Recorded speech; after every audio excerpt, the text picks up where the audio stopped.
پر اگر نظر دوڑائی جائے، جس پہلو سے نظر دوڑائی جائے، ایک بات ہمیشہ یاد رکھیں، آج خوش نصیبی کی بات یہ ہے کہ مجلس بھی صدیقی ہے۔ کئی طرح اونچی آواز سے کہنا، مجلس بھی صدیقی ہے، مشائخ بھی صدیقی ہیں، اور ذکر صدیق اکبر ہے۔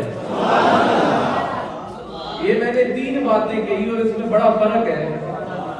مجلس صدیقی وہ ہے، یہ صدیقی مجلس اس لیے ہے کہ مشائخ جو جلوہ براز ہیں، آج وہ خالصتاً جو میت خاصہ کا فیض 3 دن اور 3 راتیں غار ثور میں ابو بکر صدیق کو نصیب ہوا تھا، آج واسطہ بلا واسطہ وہی فیض یہاں تقسیم کرنے آئے ہیں، ہمارے مشائخ آئے ہیں۔ یہ نسبت صدیقی کا فیض اللہ نے آپ کو نصیب کیا ہے۔ زندگی میں ایک مرتبہ پھر یہ دیکھیں، سال بعد زندگی کا کسی کو کیا پتا ہے، سب سے پہلے اللہ کا شکر اس بات پر ادا کریں کہ اللہ نے ہمیں دوبارہ سے وہ جامع صدیقی جو نسبت رسولی کا کامل فیض ہے، وہ یہ مشائخ آج پھر پلانے آ گئے۔ حضرت ابو بکر صدیق کی میں کیا بات کروں، حضرت عائشہ صدیقہ سلام اللہ علیہا آپ فرماتی ہے، میں نے حضور سے پوچھا، حضور یہ آسمان کے تاروں کے برابر بھی کسی کی نیکیاں ہیں؟ یہ آسمان کے تاروں کے برابر بھی کسی کی نیکیاں ہیں؟ تو حضور نے فرمایا ہاں عمر کی ہے، حضرت عمر رضی اللہ تعالیٰ عنہ کی ہیں۔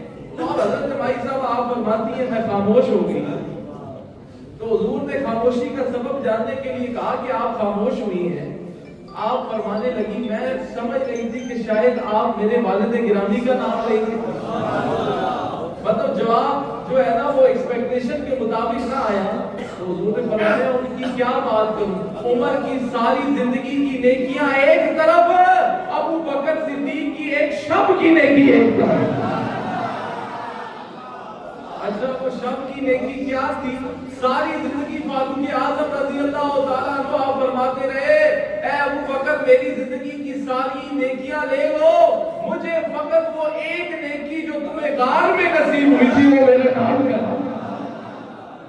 میری ساری زندگی کی نیکیاں لے لو، میری ساری زندگی کی نیکیاں لے لو، وہ غار والی ایک نیکی، وہ 3 دن اور 3 راتیں میت خاصہ جو تمہیں نصیب ہوئی تھی، وہاں پر اور کوئی فیض حاصل کرنے والا نہیں تھا، فقط تم تھے۔ فقط اس وقت فیض تقسیم کیا محمد عربی نے اور اس کو وصول کیا صدیق اکبر نے۔ پھر حضور نے دعا فرمائی، حضور نے فرمایا اے اللہ صدیق کو تو نے میرے غار کا ساتھی بنایا ہے، جنت میں بھی اسے میرا ساتھی بنایا۔ کوئی نہ کوئی رفیق ہوتا ہے، میرا رفیق ابو بکر صدیق ہے، میرا رفیق ابو بکر صدیق ہے۔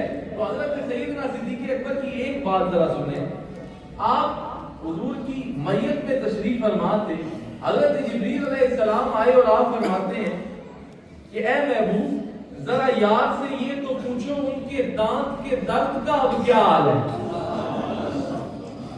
اپنے یار سے یہ پوچھیں ان کے دانت میں درد تھا اب اس درد کا کیا حال ہے۔ تو حضور علیہ السلام نے فرمایا ہے پیارے صدیق، اے ابو بکر آپ نے تو کبھی کسی درد کا ذکر ہم سے نہ کیا۔ تو آپ فرمانے لگے سنے آپ فرمانے لگے آقا میں نے ایک دوست کی شکایت دوسرے دوست سے کرنا مناسب ہی نہیں سمجھی، کیونکہ جو درد آیا تھا اللہ کی طرف سے ہے نا، ایک دوست کی شکایت اللہ کے محبوب سے کرنا مناسب ہی نہ سمجھا۔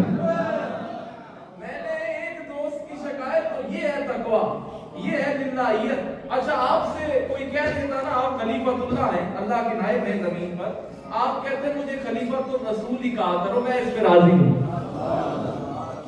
مجھے خلیفۃ الرسول ہی کہا کرو۔ یہ دیکھو کہنے کو یہ بات غلط نہیں، خلیفۃ اللہ بھی کہا جا سکتا تھا، انہیں پتا تھا کہ جس کی نگاہ ناز سے یہ سب کچھ ملا ہے مجھے خلیفۃ الرسول ہی کہا کرو۔ اسا کوئی نہ دس اسی جتنے لگے ہیں اسا اتنے ہی لگا رہنے دے، یہی تو خاصیت ہے ہمیشہ جو پیچھے بیٹھا ہوتا ہے اس کا ہوتا ہے، شیخ کامل کا کمال ہوتا ہے۔ جس دن اگر کوئی عالم دین جو نسبت والا ہے، جو آپ سارے بانسبت بیٹھے ہیں، تھوڑی سی کوئی گل چل بھی جائے، وہ یہ نہ سمجھا کرے کہ وہ اس کا اپنا کمال ہے، کمال ہمیشہ پیچھے شیخ طریقت کا ہوتا ہے۔ فاروق اعظم کو نہیں دیکھتے کہ جن کی کتنے مربع میل پر حکومت ہے، کبھی ایک دن بھی نہیں کہا کہ یہ ہمارا کمال ہے۔ کہتے تھے جب تنہائی میں بیٹھتے تھے تو کہتے تھے عمر تجھ سے تو 12 اونٹ سیدھے لائن میں نہیں کھڑے ہوتے تھے۔ وہ یہ کس کی نگاہ ناز کا فیض ہے کہ آج دریا کو خط لکھتا ہے تو وہ بھی رواں ہو جاتا ہے۔ تو یاد رکھیں۔ اور اچھا بڑے مزے کی بات، ابھی یہ سمجھے، یہ کیونکہ آپ کو سینہ پسینہ چلتے ہیں نا، رٹی رٹائی باتیں یہ سینہ پسینہ، یہ فیض ٹرانسفر ہوتا ہے اور یہاں تقسیم ہوتا ہے۔